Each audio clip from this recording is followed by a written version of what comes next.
Et François Fillon, lui, alors, il propose que les demandeurs d'asile issus de pays sûrs, encore faut-il être d'accord sur ce qu'est un pays sûr, soient placés en rétention administrative pendant l'examen de leur demande. C'est acceptable pour vous ou pas ?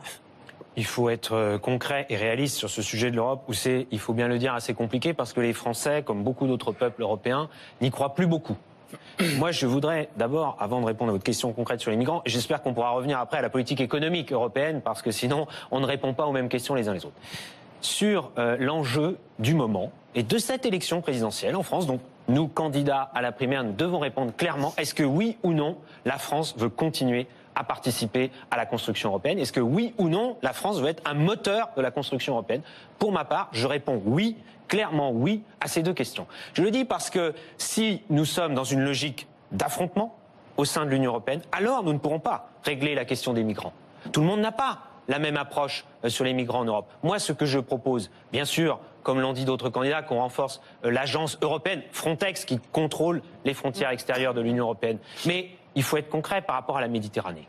En Méditerranée, il y a des milliers de personnes qui sont jetées par des passeurs, par des gens qui font de l'argent sur leur dos, sur des embarcations de fortune et en les mettant en danger de mort au point qu'il y a eu jusqu'à 5000 morts par an en Méditerranée. Donc première mesure, il faut que les moyens des pays européens comme la France soient mis en œuvre pour empêcher ces passeurs d'envoyer des bateaux.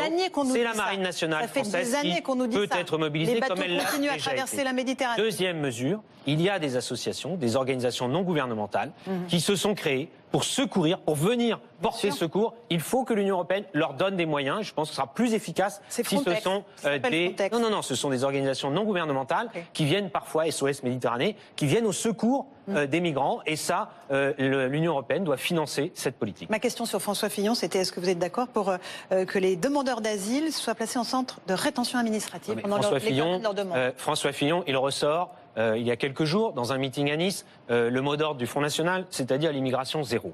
Ce n'est ni souhaitable ni possible. La question des migrants, pourquoi elle existe? Parce qu'il y a des gens qui fuient des guerres. On en reparlera sans doute.